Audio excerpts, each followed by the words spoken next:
GRYSKLL. Got a single coming out on Monday. Oh, where? Oh, yeah? Showrock. One of our, you might know Showrock is dope. Yeah. Yep. He actually just won our challenge. We just finished voting him as the winner for our challenge that ended yesterday. Yep. Buddy. Well, which challenge was that? We had something called the Butterscotch Linens Challenge. It was the 1-year anniversary for our first single, Butterscotch Linens, 2 weeks ago. So we decided to hold a little quick challenge for the MCs that were interested, and Show came and did what he does. Hey, yo! Butterscotch linen with the creme brulee wallabies. Honestly, I'm the dichotomy that you try to be. I'm from with Emilio Spark, you can't rock with me. I own property in my state, you state property. No more mockery of the art form. Yeah, you box at the event, but niggas watching the cardboard. Oh, now you wanna fight? Don't you ever disrespect me, cause these hands are homonyms, or fuck your life, cause you the sucker type. Like a baby with a pacifier, I'll take a warlord and pacify him. Most of these rappers is just capping liars. I let the 40 blast from a water raft, call that rapid fire. My bar game is unsurpassed. Karl Malone on the throne, this GRYSKLL with a touch of jazz. And this too shall come to pass. This MC you won't see fall, like bringing summer back. This is some of that. Some of this, yeah, and we don't condone sucker shit. You heard? I said, hey, yow. You know, if he throws his hat in the ring, he's probably gonna take it back out or something else. Yeah, so we got a track coming out on Monday called "Wanna Be Free." Nice. Congratulations on that, man. You excited about it? Yeah, That's cool. What's the premise for it? freedom in all different aspects. Yeah, he had his take, I had mine. You know, freedom, just every aspect of freedom that we wanted to touch on. And he had some dope bars, and you know, I had my own take on some things that have been happening lately in this country. And I said, I want to talk freedom, but we live in technocracy. And since 2020, seen a lot of hypocrisy.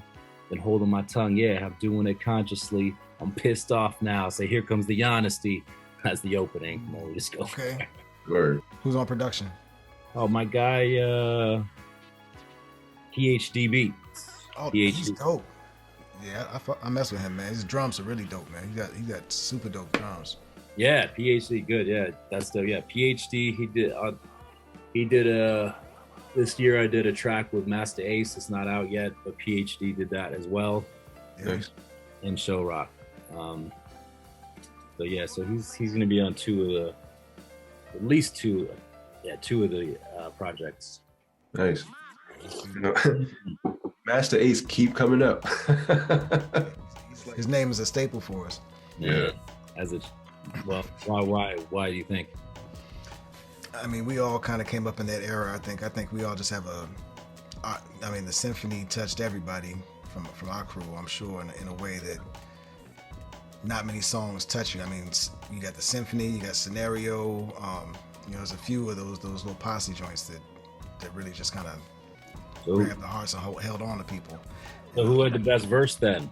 That's part of how that conversation went too. For me, it was Ace. Yeah. Most of the crew votes Ace, actually. We got one. Really? Yeah, Sheed on the crew. If he gets on tonight, ask him that question, because he doesn't like everybody's answer to that one. He's very adamant about G-Rap taking that title. No, not one person thinks Kane got it. It's amazing. Yeah, I don't think anybody voted for Kane, did they? You remember? Nah.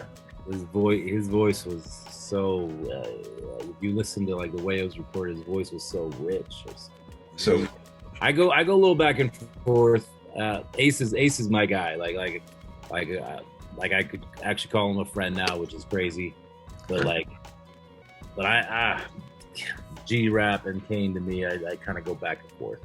Kind of like my favorite Gang Starr album. It changes a little bit with the day of the week. Which Gang Starr album is it? What day is it today? Lately, I've been on a daily operation. That's the first one that came to mind for me. That and Step in the Arena are my two favorites. I would say so too. Say so too. Like, Step in the Arena. No, I was thinking more daily operation, and I kind of vacillate with Hard to Earn. Hard to Earn is, yeah. It was Moment of Truth for a while, like, but it hasn't aged. To me, it hasn't aged as well as the other two. Like for a while though, Moment of Truth like had me, but there's like too many skips now for me. Like I don't skip anything on Daily Operation. Right. And even though Moment of Truth really shines in some moments, some of like the militia stuff and like the shopping stuff and there was a few skips, and so I've now it's dropped. Okay. The militia is one of those that dropped for you? Not necessarily the militia, but I felt like some of like Daily Operation didn't have too many features. But I'm in the whip, yo. So I'm gonna go on mute till I get back to the room. But I just wanted to hop there. It's all good, man. You already got spoke up though. We already talked about the symphony and who had the best verse, but you ain't got to chime in. It's probably best I missed that, yo. Yeah. It's probably best I missed that. Please, what's that? Rhymecology, you doing all right? I'm doing good. What did you go with G-Rap? Yeah, absolutely G-Rap. Oh yeah, you can't go wrong with that. Absolutely G-Rap. Now I can't pull off until I see if this is going someplace. You can't go wrong with it. It's a slight hair, just one little fine way with Kane, I think. And even though I don't know, you know the story, right? Ace wasn't supposed to be on the song. You know that, right? Right, yeah. The glasses story. Well, what's the glasses part? Well, Kane, I heard Kane telling this story, and he was talking about how they were calling Ace glasses because Masta Ace came in with some, I think, gazelles or something like that. So they heard him bust his rhyme, and they were like, "Oh, we ain't." Well, first they were like, "Nah, we ain't fucking with glasses. We're not rhyming on this song." And then they heard his verse, and they're like, "Oh, we ain't letting glasses take us out like that either." So they jumped back. It's close. That's close to it. The other thing is he had just won a demo contest at a skating rink, and whoever won that contest somehow got to do a track with Marley Marl. So like he happened to be like, because he had just won that contest, like he was just doing a track with Marley, and then like he was just like there, like, and then no one wanted to rhyme first, so they would basically put him in there to warm up the booth. And he went in, did his verse, warmed up the booth, but then Kane and G-Rap looked at each other like, not only are they had to step it up, but they also were like, we're not taking that off. Like they're like, that's too good. That he wasn't supposed to be on it, but he did it so good, they just kept it. That's dope. Nice. That's even juicier backstory than I've ever heard, man. Yeah. Was that Ace's take? I haven't heard Ace ever give it. Yeah, Ace. In fact, I think I even wrote about it. But yeah, Ace. That's Ace's take. That's dope. Yeah, so the word was that G-Rap, his verse was fourth out of everybody's for everybody. Fourth? It couldn't stop it. Yeah, I'm about to hang up. I'm just messing with you, man. I'm sorry. I'm about to hang up, man. It's about to be a traffic catastrophe down here, yo. I ain't even get you. Nah, but one reason I really wanted to have you on was because I know you didn't get a lot of time with the Pendulum, one, and then two, mental wellness. You know, we try to put out an episode that's wellness related, mental wellness related, and I thought you were the perfect guest because we haven't had anybody that's in the realm of hip hop who also can speak, you know, to mental wellness with an air of authority, because you know I guess that's your profession, correct? Yeah.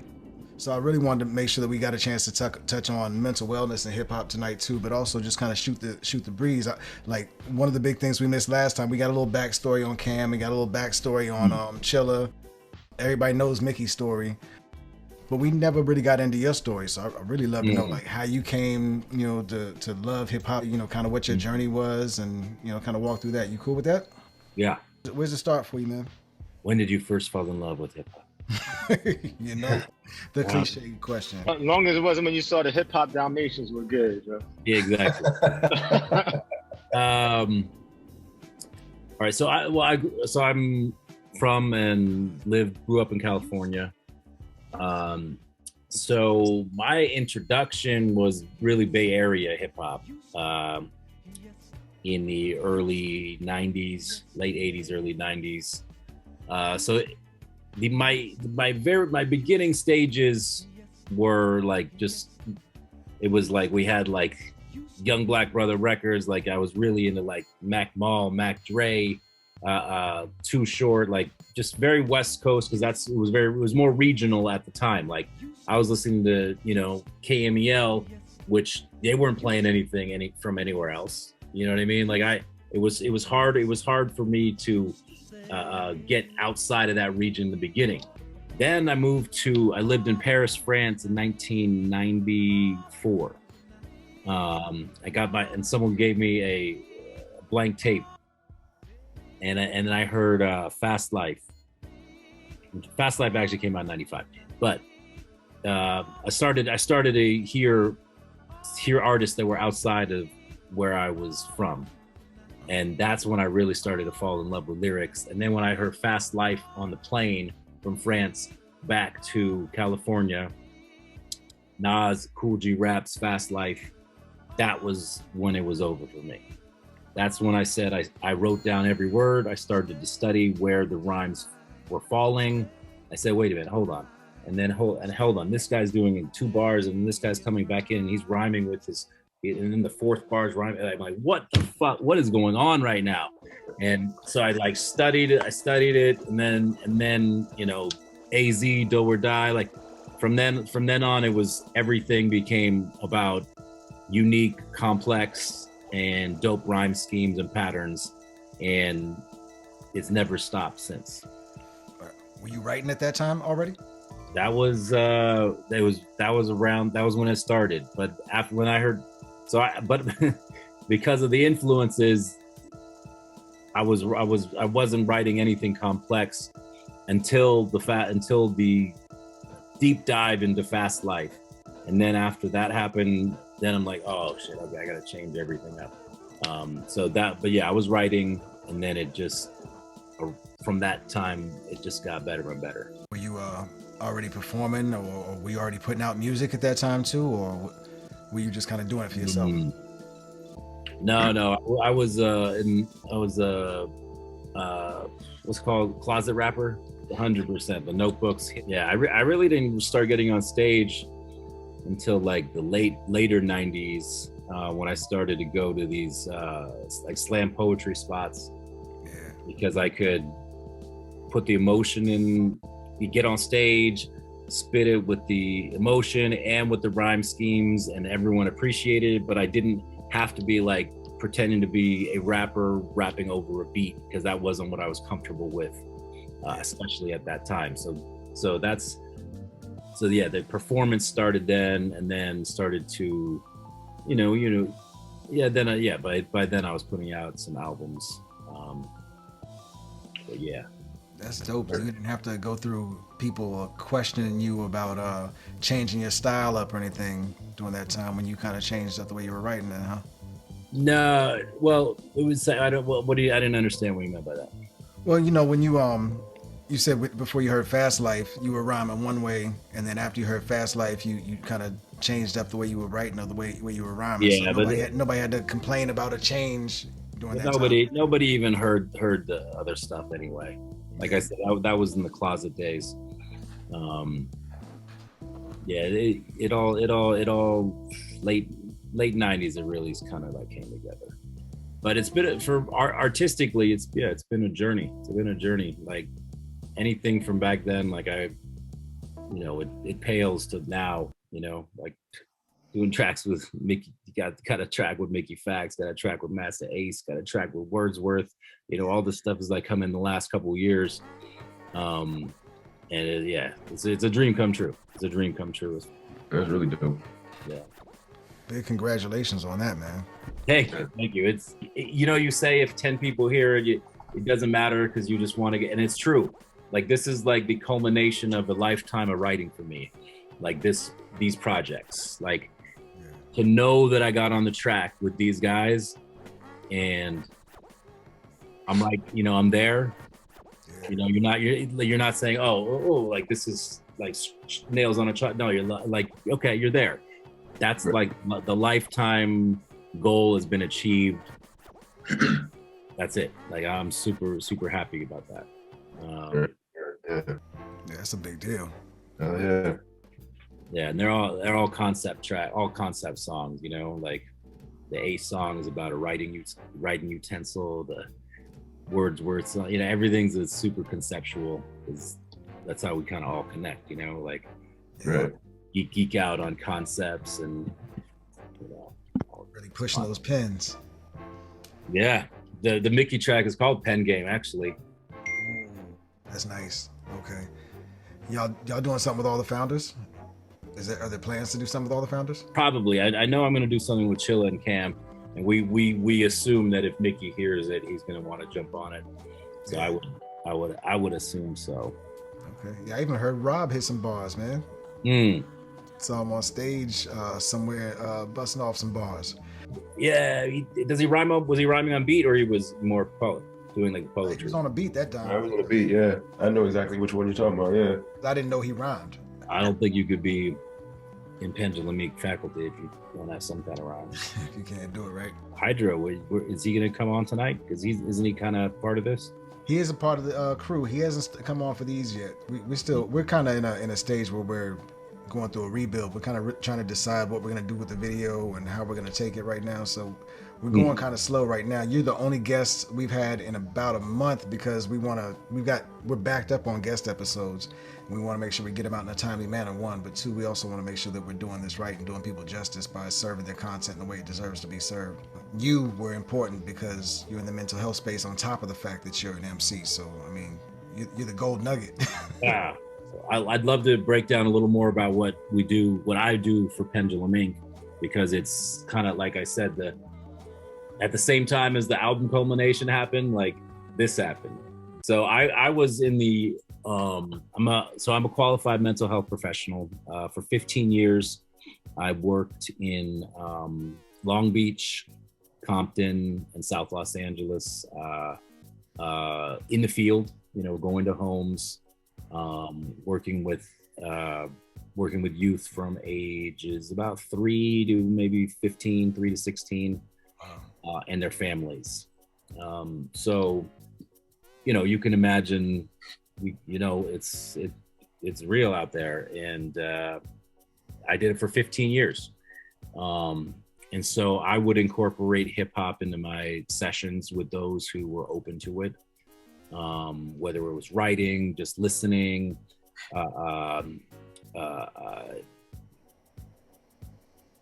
critiquing, you know what I mean? Teaching them to have a critical ear, because at that age, they're so impressionable, saying, oh, did you hear we said this in this song, but well, he said this over, like, yo, these are just artists. They're trying to get your attention. Don't believe everything that they say. Right. So Chuck D. So for 15 years, I did that work. And then just January 21st, 2021. I'm all about 21, so it was crazy. But I stepped down, and I'm like, I just want to, you know, go Rhymecology full time. I was doing some courses, you know, I was doing like workshops, presentations, some you know, everything I did was always about rhyming, and then incorporating the mental health as well. So anyway, I said I'm gonna go full time Rhymecology, and I'm like, you know, 2 weeks later, you know, Mickey Fax calls, and he's like, yo, I'm starting this school. I'm like, well, do you have a mental health aspect? No? All right. Well, you do now. So you do now. And so, you know, I was on board right away. The first, you know, it was the Chilla Jones call and the Rhymecology call. And we, you know, he had been to 1 or 2 of my courses, where he saw me breaking down the science of rhyming and working with people who paid money to learn and then get a chance to spit and get feedback, right? So like there was a bit of inspiration there, just like there was with Comic Book Cam, who was doing something similar. And so like all the stars aligned, you know what I'm saying? And so we put this thing together, and that was like February, big top of February. Mid-March, we were already rolling with 60 students enrolled. Like, it was nuts. That's crazy. Yeah. So what I do is I do the Rhymecology sessions. Everyone else does classes. I do sessions. Okay. So say we have 60 students, they're all either in Comic Book Cam's rap theory class, or advanced techniques for the like super, the super nice MCs who just are trying to get a little nicer. And so, but Rhymecology incorporates both classes, and I separate them out. So it's like 20, 20, 20. And then I'm always like mixing up the lineups. Mm-hmm. So they get to interact with both classes. And so we break down, every month we have a legendary MC come to Pendulum Ink. So we inspect a deck first month. Fonte, Masta Ace, Sky Zoo, Corey Guns, and Showrock have been our first guests. So let's take, for example, Showrock this month. I'm breaking down a verse by her on the song called "Hand of God," okay. Where she says,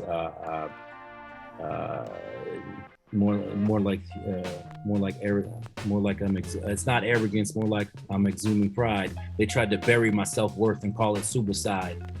So like that bar alone right there turns into like we break down the rhyme scheme and the message of like a 16, and then through that inspiration I give our students kind of mental health exercises about self. In this for instance, with the bars, they tried to bury my self-worth and call it suicide. Like, we then had a whole class on self-worth and self-value, and what do you value in yourself, and what do others value in you, and is there any crossover between the two? Which one's easier to talk about? Which one's easier to receive? Ding, ding, ding.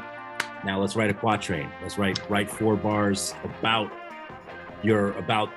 self-worth, self-value, and whatever you kind of glean from these discussions, and then spit them in front of the class, get feedback, and then move on with it. All right. That's dope. Yeah, man. That's crazy though. You get feedback from the MCs? Like, are they really engaging with each other and growing as a result of the conversation? Like, what have you seen in the class that's like really wowed you, impressed you? I know you've seen a lot because I've seen the quality of MCs you guys have. Right. So in the Rhymecology class, your pen game is not as important as your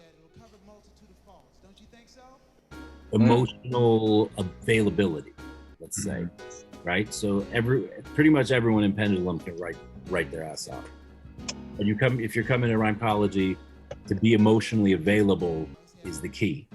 So if you're participating, if you're actually answering the question about, something that may happen to you, or something that if you're reflecting and you're doing all these things in class, you're gonna get more out of it, obviously. So I've seen, we've had a lot of people come through that, have had a lot of trauma and have never talked about it. And here they are on a Zoom screen with 20 MCs from across the world, and they're like, talking about time they had a gun in their mouth, or their parents were killed, and like, I mean, they're opening up to us because it feels like it's that safe place. Like again, hip hop brings everything together. And if you're authentic with it and you love it and you're in this culture, and it doesn't matter where you're from, what you look like, how old you are, if you're of that mindset, you feel safer amongst your brothers and sisters to talk about something so traumatic like those things we just said. So I've seen a lot of that. I've seen people already break through, people who came in a little frigid. I've seen them already kind of break through to the other side. After every class, pretty much, I get texts or, you know, DMs just saying like, hey, you know, every class in Pendulum is special, but like certain people need Rhymecology more because they've got burdens that they bear, and they've got wounds that have been sewn in so long that they forgot that they're there. And you gotta sometimes you gotta look at that wound and undo it a little bit to put a little medicine on it before you close it back up again, because that wound grows and grows, right? So you know, I've seen a lot, we've seen a lot, and you know, we're just starting. It's a big deal, man. That's a big deal. We kind of had we do something ourselves every week. We do the recorded thing, right? But on Thursdays we have an unrecorded space just for the crew, and we invite the community too. And it's a space to kind of, it's our safe space. It's also a place to vent, or sometimes it's just a place where we come shoot the shit, right? But last week we really had some real big breakthroughs with quite a few of us, you know, opening up on some things and really getting in to the meat of some of that. And man, there's nothing like it, man. That's really the reason why I do this, is because, you know, I was going through a mental break, being in corporate America for 20 years, and I got booted out of corporate America, and I was ready to be done. Only thing that was keeping me going was making beats. So the beats that got amassed over that kind of led me toward this path, and that's been my prime directive, is to make sure that, you know, I focus on mental wellness and showing people how through art or through creating you may be able to find some sort of help when you may not be able to find help through some of those other avenues. Because I tried, you know, two different therapists. I couldn't find a match in time. Had 2 different doctors, couldn't find a match in time. So I was ready to be out of here. Hip hop saved my shit. So I'm out here to try to evangelize the same thing. So I was hitting Hydro on the side to see if he might be willing to just slide through. So we having that moment last week with the crew really meant everything to me, because it's like, yeah, this is all worth it. Sometimes it sounds like you might have modeled your emotional availability for maybe the crew or just for other people, and so, you know, that modeling is super important. You know, like I was getting all fired up over that Showrock bar, about to try to bury myself for it, you call it. So like when if I'm the leader in this sessions in these classes, and I'm like, you know, they're gonna feel safe too. You know, if I'm the corporate America, the teachers that we know, the pencil pushers, the blackboard scratchers, they don't inspire shit, right? So you're that's you now, right? That's me now, right? So, you know, you said after 20 years they booted you out of there. I almost might challenge that to say, you know, you manifested the destiny that you needed to have. They didn't boot you out of there. You booted yourself out on a plane that you didn't even really know was there. You know what I mean? It was you grew out of it. I'm very glad that it happened. I don't regret it. I'm not sad. It was my destiny for sure. So I agree with you. I appreciate your perspective and your way of looking at it, though. Thank you, man. Yeah, because that way the power's more in your court. I'm the reality creator, and so I couldn't pull myself out of that corporate. I think I needed it. I thought I needed it for 20 years, right? And even in my mental health job, same thing. I'm like, oh, here I go again, another year. And like, sometimes though, you know, when they make the decision for you, it's really just, you know, your angels, your guides make the decision, and they come through in the form of some asshole at work who let you go. But really, that was you know, you're here because you had to be here doing this work. Yeah, absolutely. I'm with you 1,000,000% on that one, bro. What's up, Hydro? Peace. Peace. Oh no, man. Sliding through, man. I didn't press you on this one because I knew we were still trying to get our stuff together, man. I'm glad you jumped through, man. Nah, man, come on, man. You mentioned Rhymecology. That's my guy, man. That's professor right there. He asked about you, man. I was like, shit, I should have checked with Hydro directly, I guess. No, I had it on my calendar. It's just, honestly, this is my 3rd Zoom. Like, it was like I was on another one, and then Pendulum Ink, and then this one right afterwards. Yeah. So, you know, I've been zooming. Zoom in a room. I have a question. What's going on, y'all? Peace, everybody. Welcome to the Zoom. For Rhymecology, I just want to know, is there ever anyone that this didn't work with? like on the other side, where it jumped outside of hip hops and rhymes and really had to break down and get to that core of that person? Wait. So I was confused. You said that it didn't work with that. What? Yeah, as far as like getting them to open up, like as far as with the rhyme and. Yeah, no, I mean, even in our school, there's certain people who really take to it, and certain people still are a little guarded, you know. Yeah. That's kind of what I was saying earlier. Like, the more I've seen such great results from people who just allow themselves to be available with their emotions and be honest with them. Like, but some people still have got so many layers of ice. Like, it's hard for someone to be on a Zoom screen and be like, hey, chip away all those layers of ice tonight. Not everyone has done it. And you know, people got a lot of pain, and sometimes they even just to even think about it and talk about it, it's like they don't want to go there. So yeah, there's always people like that, even whether it's, you know, in the mental health field, going out in the community, you know, individual clients. I do like one-on-one coaching, or even at the school. Like, you know, there's always going to be some people, and I respect that. I respect that 100%. So, you know, if someone doesn't want to get deep into the emotional side, you know, I will write some bars about video games, whatever you want, bro. Like, let's just write. Yeah.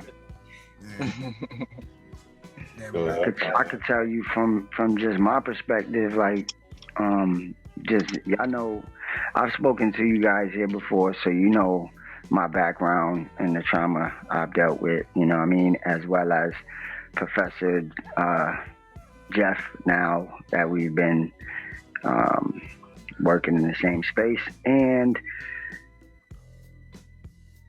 music, as well as the creative writing aspect of what we do, the way that Jeff,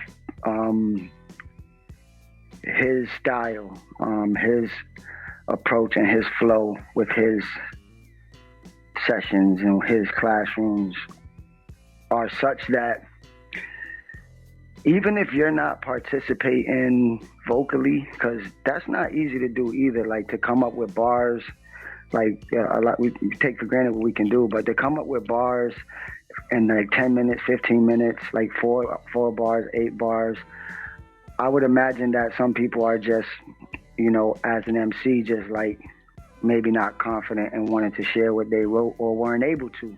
But I think that everyone there just experiencing his process and the way he goes about it and being able to just absorb it however they do, I think is beneficial, because it's always something that you could go back to. And the verses that I've written as a result of working with Jeff have been some of my most personal and also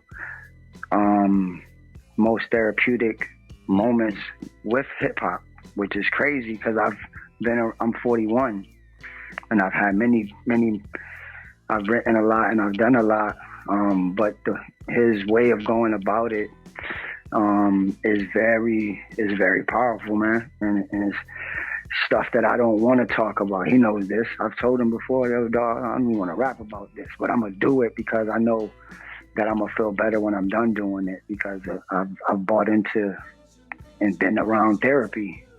But it's therapy, man. It's hip hop, dope writing, high level stuff, but it's very therapeutic. So it resonates, and I think even if somebody doesn't want to share what they wrote, whether it be in our classroom or if Jeff was doing a one-on-one, the fact that if they give him their attention, you're gonna gain something from that.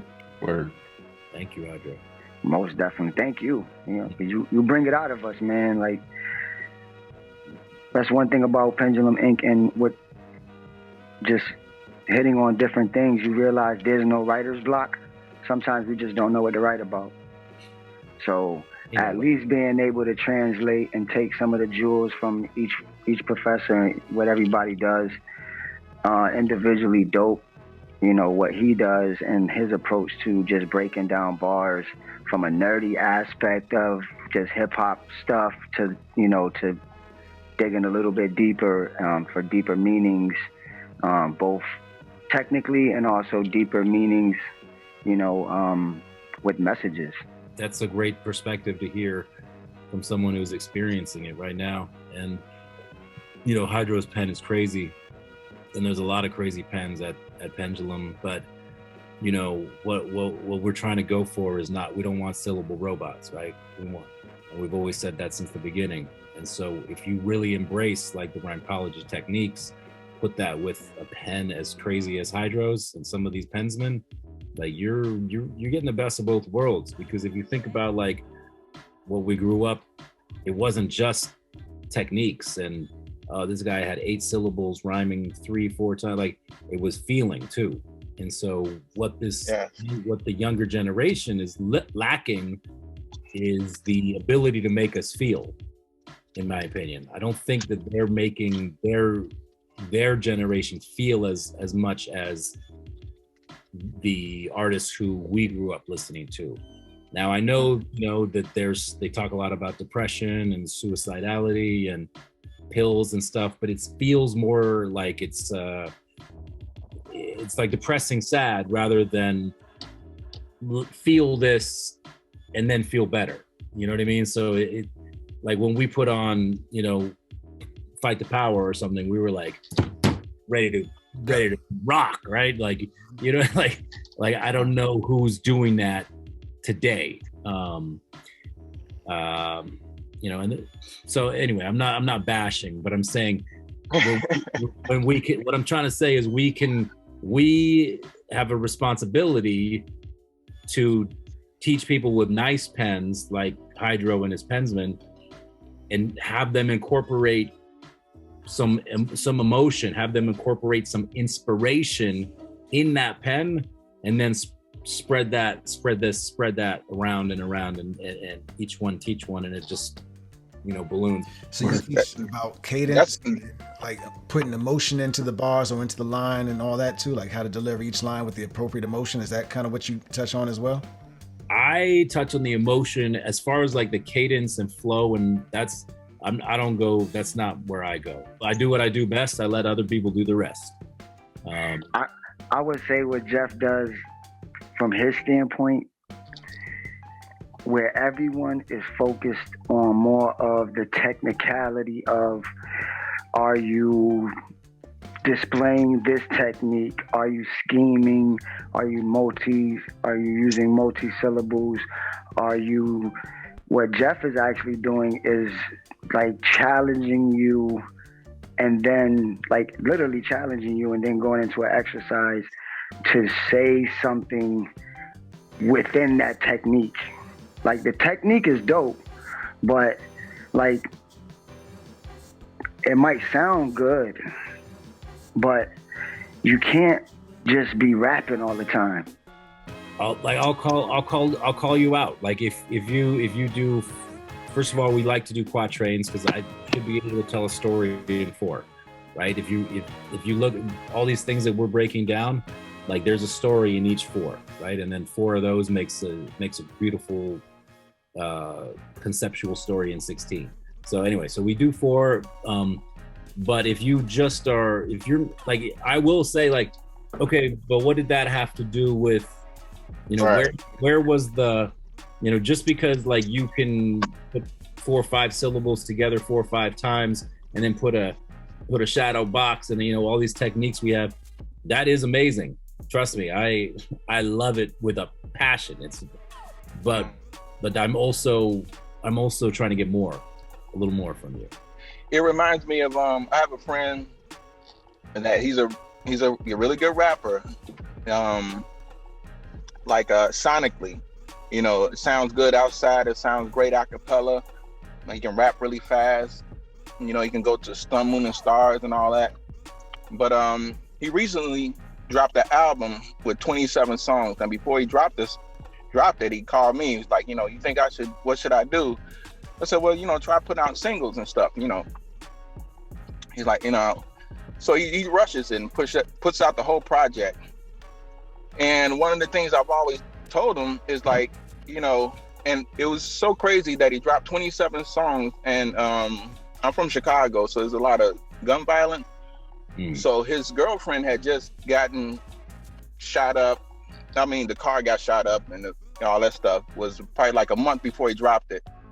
So out of anticipation of what had happened to him within these last couple of months, I was like, okay, I'm ready to hear not all 27, but at least the ones that relate to who he is as a person. Nothing on there about him, his kids, his relationship, the people that he knows. And I have a cousin on the other side of it who's very pro-Black and very, you know, Pan-African and all that stuff. And even him, both of these guys have hit a wall where they're ready to hang up their pen. And I tell them, it's because I don't know anything about you other than what I can read out of a Black Power book or get from a nursery rhyme. And I think that's what you're saying, that you help people unlock their ability to even speak on. I mean, we're taught to keep those things private. I know most of the time, you know, my girlfriend's from Michigan and I'm from Chicago, and I tell her all the time about being nice to people. I'm like, you got to put on the Chicago face. So maybe that Chicago face is what, I'm not telling you nothing. Why should I let you know what's going on with me? Take these gun bars. You know what I'm saying? Pow, pow, boom, boom. And it's formed the culture so much that it's going to take Rhymecology to break down that aspect of a MC, I think, perspective. Because I watch your videos and, you know, KRS-One, the original teacher, you know, that makes perfect sense, especially out there in LA. You know what I'm saying? Well, my first thought is for those two examples, they're ready to hang up the pen. Before you hang up the pen, just try something totally different. You know what I mean? Right.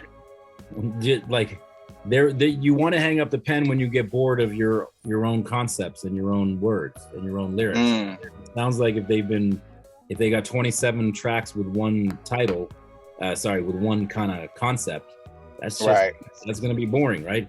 So before they hang up the pen, you should tell them, like, all right, why don't you try one track where there's no mention of what staple topics are. And I had the same thing. Like this was a great exercise. Someone told me, like, when I was making one of my first kind of like demo albums, like the singer-songwriter, she's like, go through it and see what words you're repeating. And I saw, like, I said destiny, like, you know, 3 or 4 times or something, right? Okay, so you got it one time. You can only have a one time, right? And so, you know, if you're saying take these gun bars, you should challenge this MC to say, all right, give me a whole song with no gun bars. The next song, give me a whole song, you know, about your girl, or you know, whatever. Like, just whatever is something that's totally outside of the comfort zone. Is probably what's going to excite an MC like that to write again. Yeah, you know what I mean? Because we just get bored of our own topics. That's why I can only write to a concept. Like, I can't sit down and like just write bars about writing bars. That shit's writing bars about writing bars. So boring. That's where I'm at.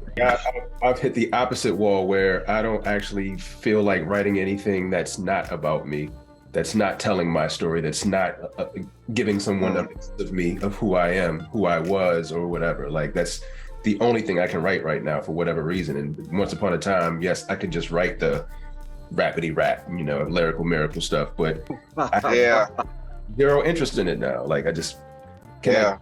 I'm sure I could, but I don't get anything from it. So you're not you're not there.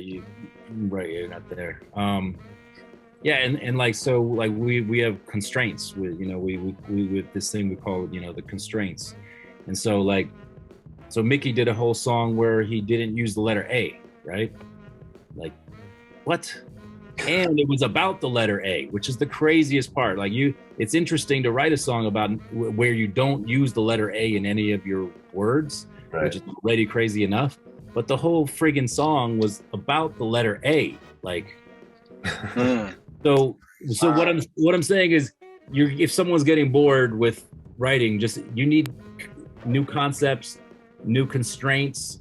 You know, I sometimes I'll do like a whole song with like a four letter acronym that's rhyming. You know what I mean? Like I did one with the track it talked about race. You know what I mean? And so race, and I rhymed all these different words, but it was all with how did it start? Anyway, yeah, I can't remember. But so yeah, so for like a whole piece, the whole thing was a story with the acronym of race, like ruining America's creative energy. You know, whoa, wow, you know, like ruining America's creative energy. Wow.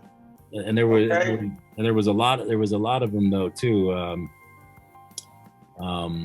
But anyway, so that's what all I'm saying is, like, there's so many ways. I get you. Yeah. Don't hang up the pen. Just go down a different lane. Challenge yourself. I get you. Yeah, I get you. Right. Well, I told them both to hang it up, but I'll go back and call them. Well, they might. Tired of listening to that shit, man. 27 gun bar tracks might you might have a point, but anyway.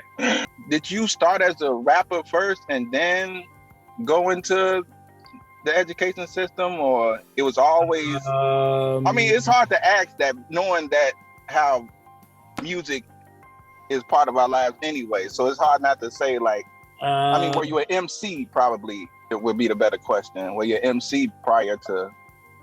My initial, like, I was a good writer, like in like the middle school, high school days. I was a good writer, like just short story writer. Like I was, like, people were like, "You're gonna be like famous writer," like, and like, okay, but it bored me because rhyming was so much more exciting and quick hitting, and again, fast life when Do or Die, when the thing's hitting here and hit it, I'm like, my synapses are like going on fire, and so like once that happened, I never go back.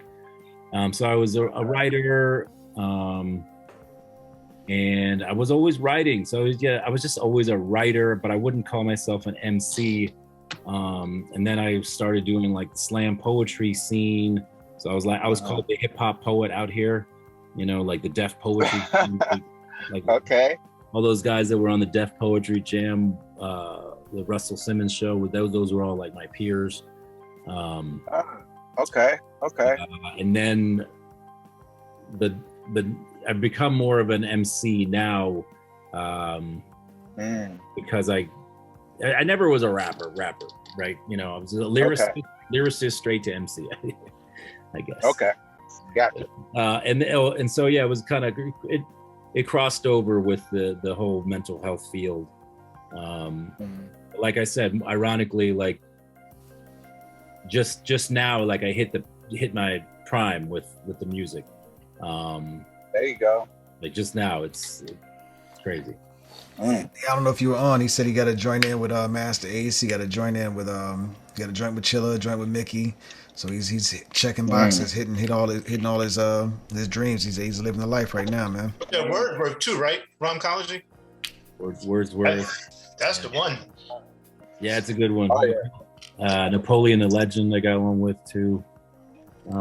Showrock. Yeah, so it's pretty cool. It's cool to be in that conversation, and that like I said, that's just like I wasn't a natural MC, right? And it took a lot. It's been a long road.